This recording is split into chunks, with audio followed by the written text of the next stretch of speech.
O festival ele está nos grupos. Essa importância do festival está espalhada nessa vontade que os grupos têm de participar do festival. As pessoas que vêm para cá pela primeira vez se encantam. Então essa memória está aqui ainda. Arrisco dizer que seja uma pergunta que eu acho que todo mundo que participou, ou como espectador, ou como técnico, ou do próprio festival, ou como um profissional que veio para cá, ou como jurado, onde é que está esse cenário? Entende? E a gente se pergunta isso. Porque as pessoas que vêm no festival, principalmente as pessoas com um pouco mais de idade, né, se lembram do tempo que começaram a assistir os espetáculos.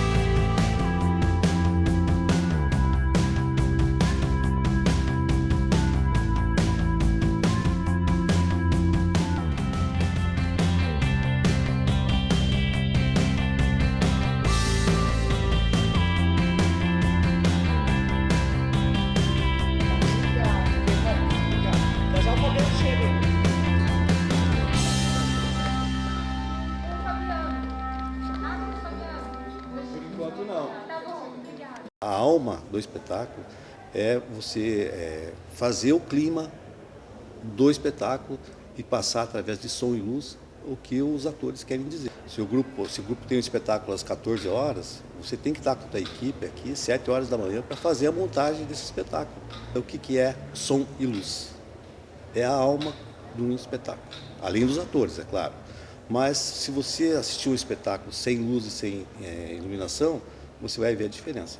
Bom, eu comecei em 1978, tive alguns anos afastado, mas voltei. Então no ano de 2017, seria meu 36º festival. A primeira experiência, em 78, foi nós montarmos a peça Eles Não Usam Black Tie, o grupo de teatro universitário, que infelizmente acabou, né?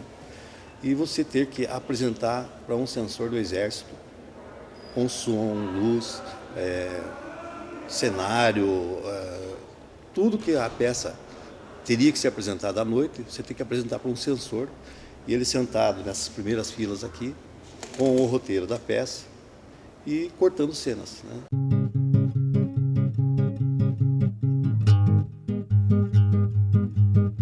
A minha mãe acabava, às vezes, para poder sair e ver o FENATA, ela tinha que acabar me levando junto quando começou o festival.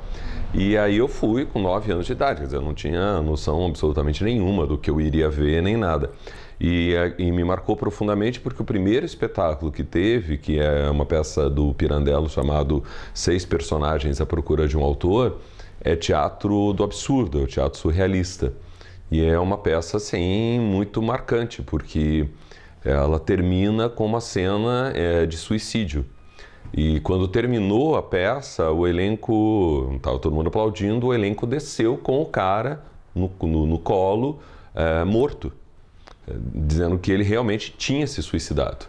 Então a gente ficava assim boquiaberto e embasbacado de ver alguns resultados cênicos fantásticos, como uma fonte de água que nós vimos numa peça, que eu não vou lembrar agora, se eu não me engano, era 6 Personagens à Procura de um Autor, mas foi um dos primeiros fenatas em que eles fizeram esta fonte com peças de tecido enrolado, em que eles jogavam essas peças para cima e aquilo fazia um efeito espetacular.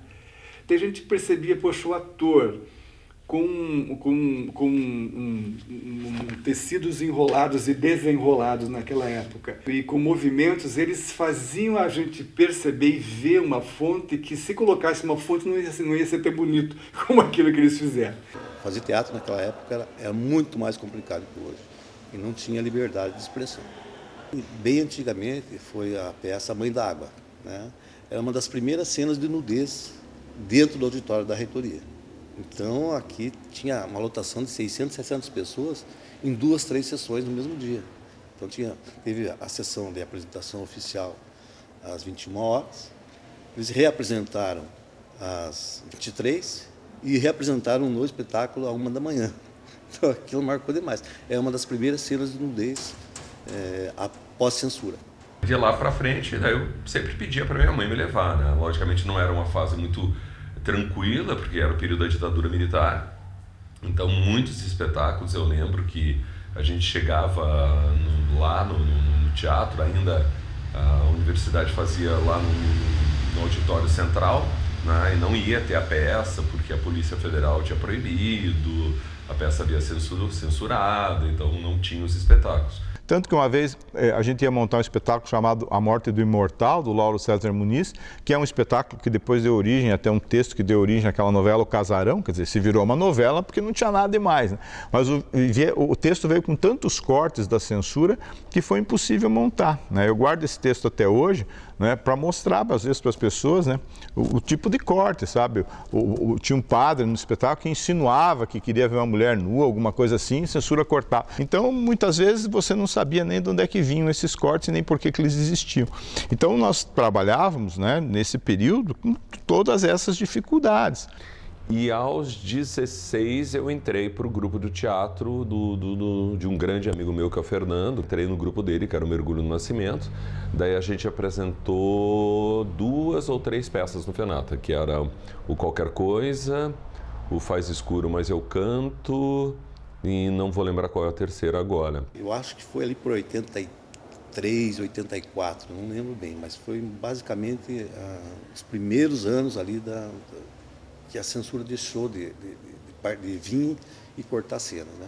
Entrei na universidade, daí no primeiro para o segundo ano, daí eu entrei em um outro grupo, que eu não vou nem lembrar o nome do grupo também, mas aí a gente apresentou mais algumas peças no FENATA, uma que foi um escândalo muito grande, que era Bastam Dois para Dançar um Bom Bolero, que era uma peça polêmica, porque tratava de homossexualidade, de assédio, de problemas sociais. Então, tudo isso eram coisas altamente questionáveis, principalmente se você tratar, hoje já seriam, imagina, num período da ditadura militar. E logo depois eu acabei assumindo o grupo da universidade. Daí como a gente era um grupinho muito pequeno, a gente passava a ser, tipo assim, presidente, porque tinha que ter ata, a gente tinha todo um protocolo e tal. Tinha que apresentar... Né? Então, por exemplo, aqui tem produção, Grupo Amador de Teatro Universitário da UEPG, requerente, eu, né?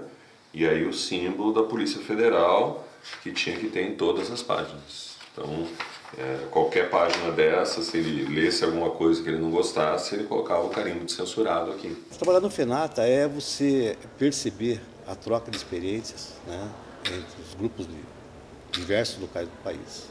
Aprender principalmente com eles, né? Porque o pessoal não é de um dia para o outro que ele monta o espetáculo, né? A primeira relação que eu tive foi como plateia. Em 1973, no primeiro FENATA, eu tive a oportunidade de assistir 2 espetáculos, inclusive estava lá no auditório, quando o professor Álvaro Rocha recebeu a notícia de que a Faculdade de Ciências e Letras tinha virado a Universidade Estadual de Ponta Grossa, onde ele proferiu aquela célebre frase, né, a universidade nasce sob o signo do teatro, porque foi justamente numa noite de FENATA que ele anunciou. E a partir de 74, eu comecei a estar presente no palco, né? Nós fizemos o Diário de Anne Frank como um grupo hors concurso, convidado, né? Que era um grupo aqui de Ponta Grossa. E a partir de então, vários outros anos, sequencialmente, eu participei como ator, como diretor, como roteirista de espetáculos dentro do FENATA. E tive a oportunidade de ganhar o prêmio de melhor ator em 1978, né? Com o espetáculo A Cara do Povo do Jeito que Ela É. Depois, em 81, com o melhor espetáculo infantil, Conflictos, Era Uma Vez Uma Cor, né? Então, isso tudo, logicamente, foram momentos extremamente marcantes.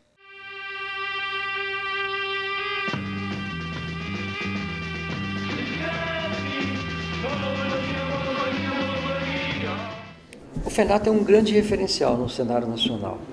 Hoje em dia, um grupo ser classificado aqui para o FENATA já é um prêmio. Quem pode colocar no seu currículo que participou do FENATA é o festival mais antigo do Brasil, sem interrupção, né? Ele só não é, ele é menos antigo um pouco do que o de São José do Rio Preto, do Nacional Premiativo de São José do Rio Preto. Eu tenho relação com o FENATA há 40 e poucos anos, né? O FENATA começou aqui com a Henriette Morinot e o Telmo Faria. O primeiro festival foi em 73. O professor Telmo Faria, ele tinha muito contato com o pessoal da Globo. E ele trazia os artistas assim que estavam despontando na Globo, ele trazia para cá, ou como jurados, ou alguma peça de teatro que esses artistas estavam promovendo, né? E era uma coisa assim muito glamurosa, cheia de folclore, vamos dizer assim. Era muito bonito. E eram bem menos peças, então vamos dizer, eram 1 ou 2 peças por dia. O FENATA sempre foi em torno de 7 a 10 dias a duração dele. E eu, como nessa época, eu não trabalhava aqui ainda. Aqui no CRAVE faz só 12, 13 anos que eu estou. Mas eu sempre trabalhei na administração, então sempre tive envolvimento com o FENATA. Então, quando é que eu iria ter aula de cenografia com Gene Rato? Quando e com quem, onde? Era impossível. Ou você estava na USP ou não tinha aula com ele. Tá entendendo? Então eram esses professores que vinham dos melhores lugares com as informações mais atualizadas, te dando um embasamento muito forte. Então você não podia perder essa oportunidade, né? Então, enquanto houve esta, digamos assim, essa profusão de professores aqui, eu não faltei nenhum. Então, a primeira vez que eu vim fazer a curadoria, eu cheguei e tinha uma caixinha de papelão assim com 15 projetos. Eu comecei a ver aqui e falei, meu Deus. Aí eu pegava o telefone e ligava. Aí eu trouxe grandes espetáculos, como Lugar de Festival de Piracicaba, né? Morte e Vida Severina de Ribeirão Pires, que tinha 60 pessoas em cena, crianças e idosos, jovens, 7 músicos cantando aquelas músicas, era lindo.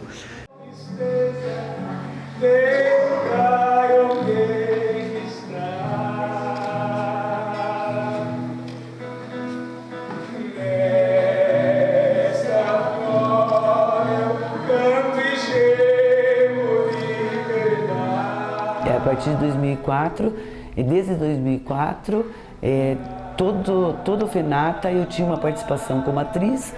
Inclusive teve anos que a gente sempre acompanhava o FENATA.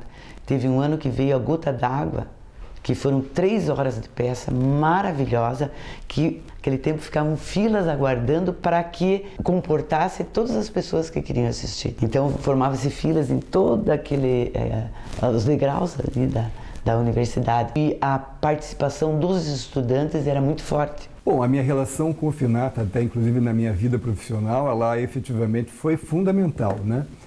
Quando eu tinha, acho que os 14 anos, foi quando eu estava curiosíssimo para assistir a um espetáculo. Eu nunca tinha assistido a um espetáculo teatral dentro de um teatro, com todo o aparato técnico, né? O festival foi aqui no auditório da reitoria, né? Eu não sabia nem onde era. Porque também naquele tempo existiam os DCEs,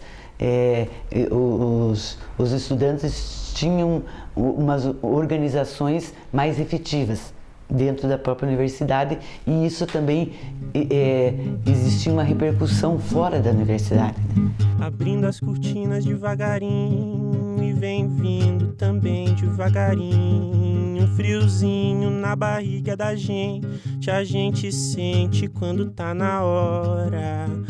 Abrindo as cortinas devagarinho e vem vindo também. E subindo no primeiro andar, daí me deparei com aquela multidão toda na frente. Bom, é aqui.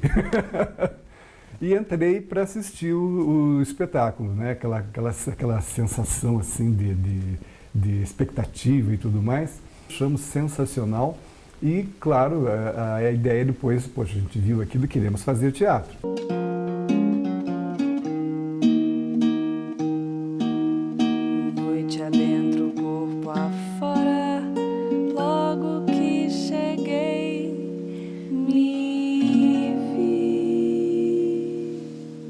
O problema é que eles não davam ajuda de custo. Tinha um tostão de ajuda de custo aos grupos. E até que um dia, eu não me lembro quem foi o reitor na época, ele foi para o encerramento e no final me convidou para tomar uma cerveja com ele num bar. Eu falei, eu não tomo, né? Eu vou tomar um pouquinho de cerveja porque assim eu fico alegrinho, eu crio coragem de falar para ele. E tomei um copinho de cerveja e aí falei, olha, o senhor me desculpe, mas quem faz o festival de vocês são os grupos. É o único festival que não dá ajuda de custo, ou pelo menos para o transporte do grupo. Com isso vai aumentar o número de inscrições, vai melhorar a qualidade, a gente ter mais possibilidade de escolha, né? E aí ele falou para o coordenador, olha, vamos ver isso então, parece coisas que permitem ter uma qualidade, né, com alguns erros e acertos, porque também a gente não tem tempo de ver um vídeo completo, a gente vê pedaços, né? O ciclomástico do Rio de Janeiro, que é um monte de gente, mas já ganhou tanto prêmio, já mostrou tanta coisa bonita de palco, de rua aqui, que eles são apaixonados pelo FENATA, né? Então eles querem estar aqui todo ano. Fiquei com pena dele por não poder fazer nada, mas quando chega o mês de junho... E esse festival ele tem uma especificidade, que é essa mostra especial que só ele tem. Vai lançar moda no Brasil, provavelmente. Já saiu daqui gente dizendo, olha, eu vou tentar implantar isso lá, que é a mostra especial, né? Que leva o espetáculo, né? Para um público que normalmente não viria, são creches, são escolas de periferia, penitenciária, asilos. A mostra especial surgiu eu creio que há uns 16 anos atrás, e quem criou essa mostra especial foi o grupo do Gilvan Balbino. Eles estavam aqui, naquele tempo as pessoas vinham e tinham várias oficinas, onde os atores ficavam acompanhando 3, 4, 5 dias. E eles, como iniciativa pessoal do grupo, deram uma sugestão para que aquele tempo ocioso que eles estavam aqui, eles fossem em algumas instituições mostrar o trabalho. Aconteceu durante 3, 4 anos, até que isto foi agregado na própria festival. Então, eles é que iniciaram todo esse trabalho. O Gilvano, o grupo de 4 no Ato, que iniciou esse trabalho da mostra especial. A brisa que te toca o rosto e faz amanhecer. 1992 até o ano 2000, eu vejo assim que tinha mais cenários. As companhias, os grupos eram maiores, vinha ônibus de São Paulo, Rio, Minas, caminhões de cenário para ser descarregados, né, para as montagens.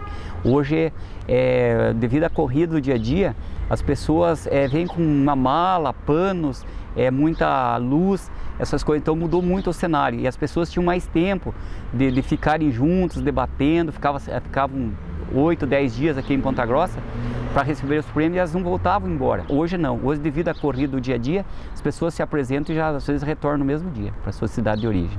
Fala da sociedade como se fosse assim uma grande coisa. A bolsa da sociedade, a alta sociedade, a gama da sociedade.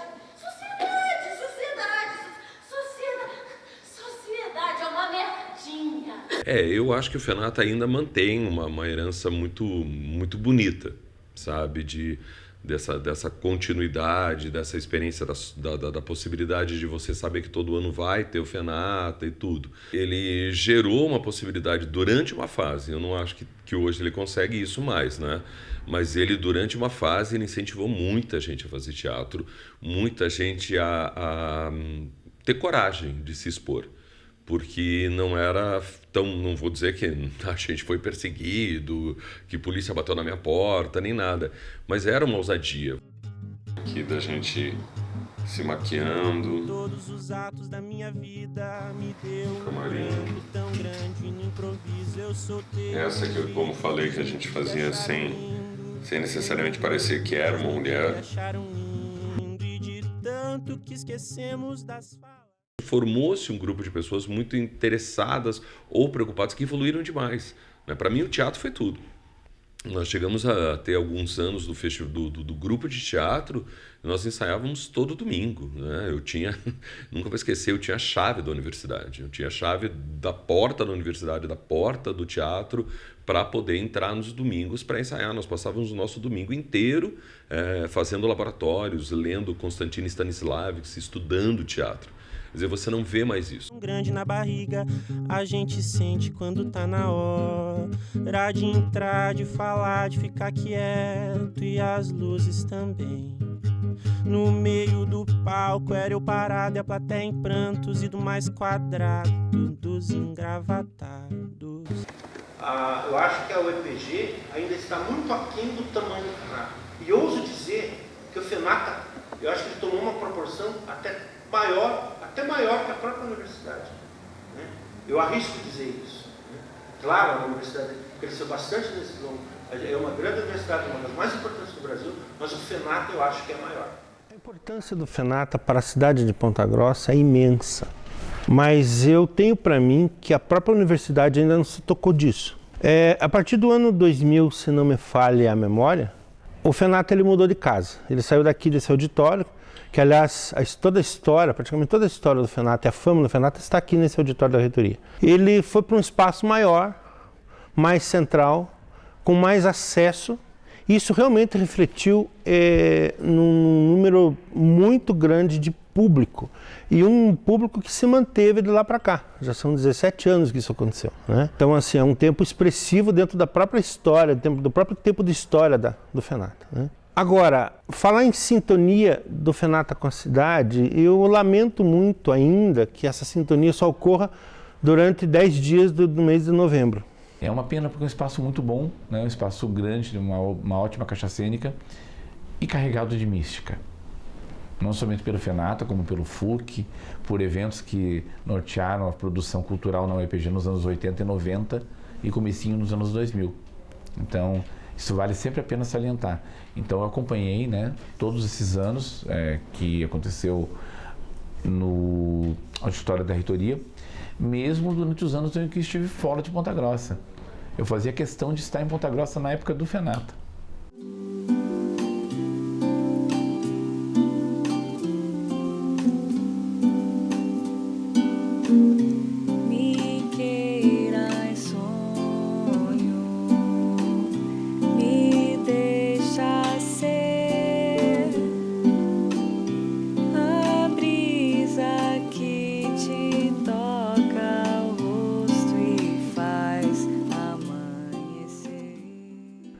É bonito dizer a universidade nascia sob o signo do teatro, quer dizer, isso é um mantra que foi repetido ad nauseam, né?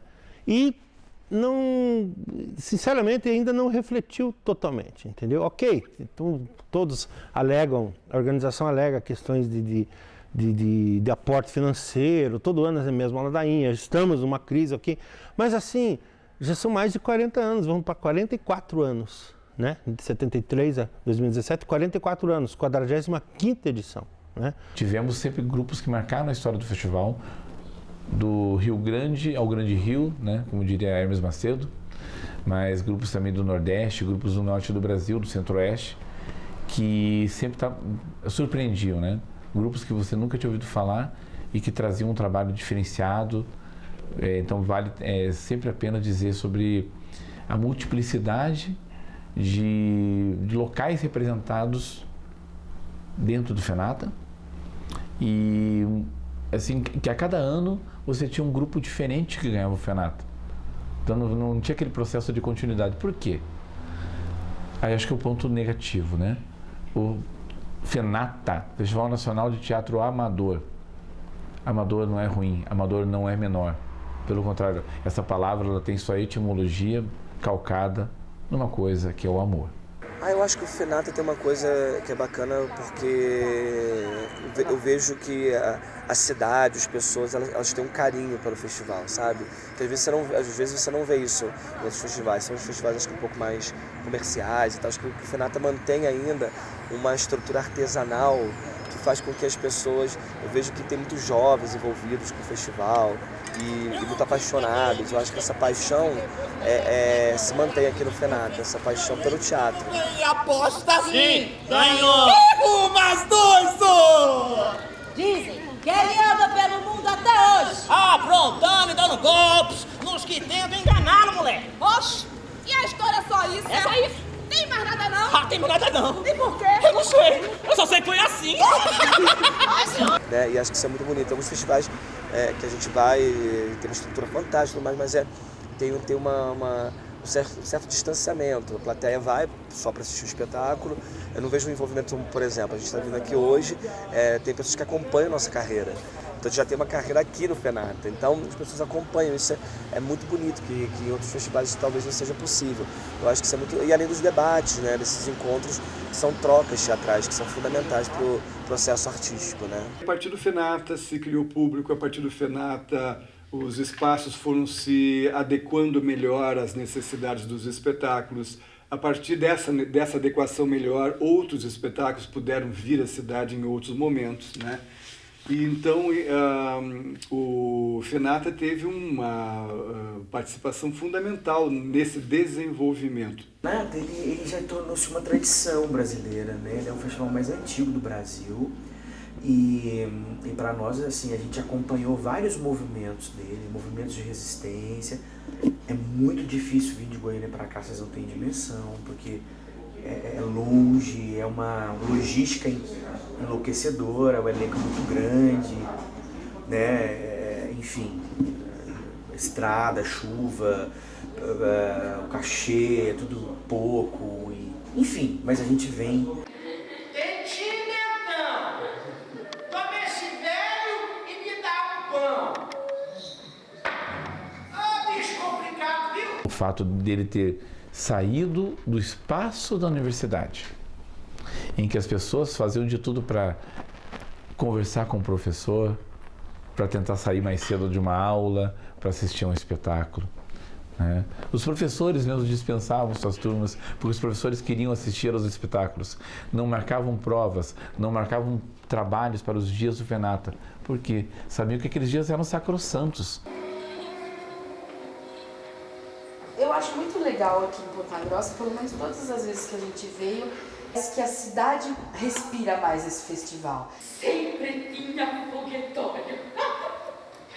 Um barulho tão bonito. Eu desejo e felicidade aos noivos. Tem muito festival que eles têm muito problema de público e as pessoas não ficam sabendo, e se ficam sabendo não vão. Eu não sei se é por conta da universidade, também por conta de já ser um festival bem antigo. Então você vê as pessoas mais envolvidas e acreditando, né, em fazer aquilo. Eu acho que tem essa diferença, sim. Pra gente é muito legal o festival por conta do debate. É muito gostoso você ter essa troca, tanto com a plateia, né? Vocês viram o debate, tem tantas opiniões tão diferentes, gente que pensou, enxergou de uma forma, gente que enxergou de outra.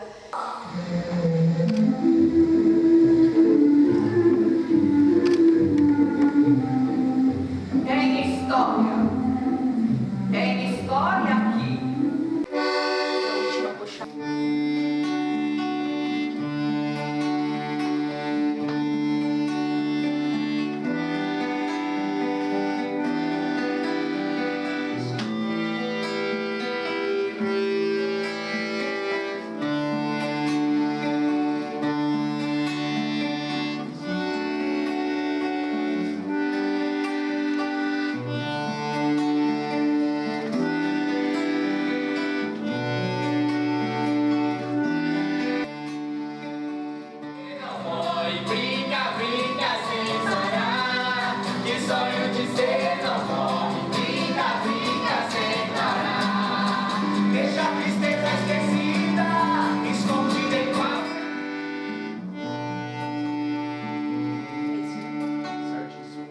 Sempre tratei muito bem eles.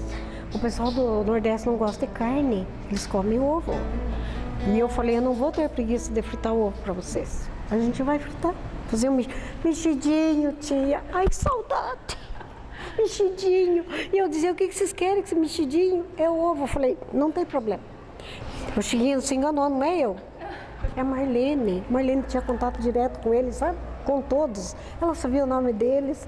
Era uma confusão lascada, mas era bom demais. Nossa, nos anos 80 tinha tanto FENATA amador, tanto teatro amador, né? E aquilo foi porque eu tinha um dozinho daquele povo que vinha Caruaru, do Acre.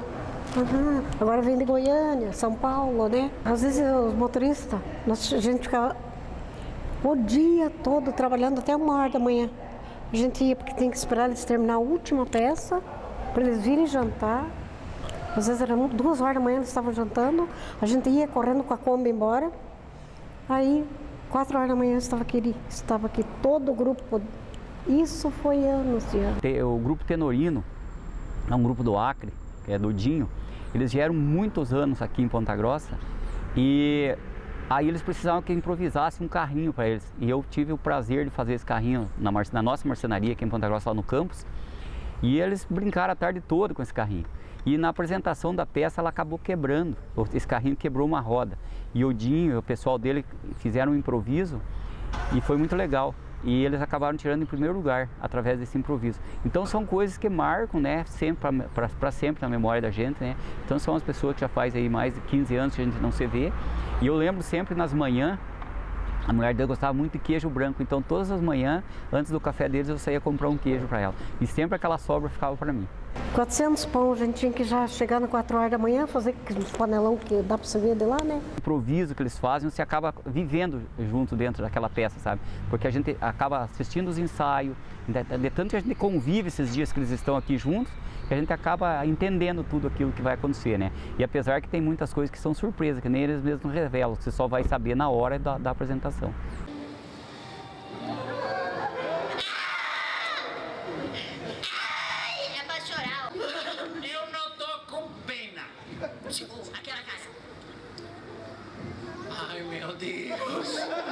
Bom, a edição que me marcou, obviamente, foi a que eu ganhei um prêmio, né?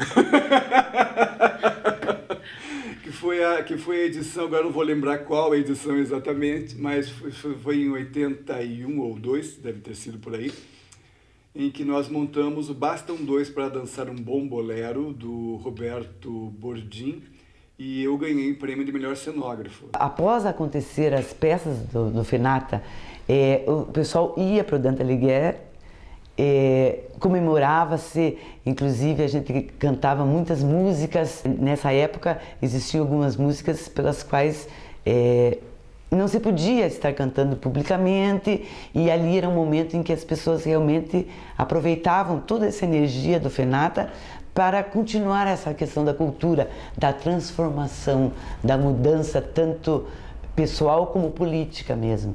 E era muito forte isso mesmo. Nossa, você até me trouxe lembranças que até estavam esquecidas na minha memória. Inclusive, meu marido, antes de eu namorar, um dos nossos encontros foi que eu convidei ele para ir numa festa lá do Dante Alighieri. Todo esse movimento ela foi fundamental, como eu te falei, não só pela motivação, mas principalmente pela formação, né? Aquela formação técnica, a formação cultural, a formação intelectual, que tudo isso, que esses primeiros anos do Fenata foram fundamentais. Chiquinho era motorista e buscava marmita para eles. A gente fazia a marmita deles. Daqueles que não poderiam, que tinha uma peça assim, não poderiam sair de lá, né? A gente mandava marmita para eles. Muito bom, eu gostava. A gente cansava muito. Nossa, mas que diz você, a gente fica para os fundos, né? A gente não... Peça eu saí, quando eu tinha aqui no auditório, eu fugia para ver, eu queria ver eles, sabe? Eu gostaria de ver eles todos os dias, mas não dava tempo. E também quando eles demoravam para jantar, eu sondava o que eles estavam fazendo lá. Muitas vezes eu nem assisto a peça, porque daí já tem outra, que tem que ir para outro lugar, montar em outro lugar. Montagem de cenário, essa parte dos bastidores do teatro, né? Nós não aparecemos lá na frente, mas sempre estamos por trás. O branco for tão grande que a gente nem consegue falar, as cortinas fecham devagarinho, escurecendo todo lugar. A plateia desentendida, desesperada, batendo palmas e nus. Pelas coxias conversamos, banalidades da vida, que todos somos humanos. Iguais, todos somos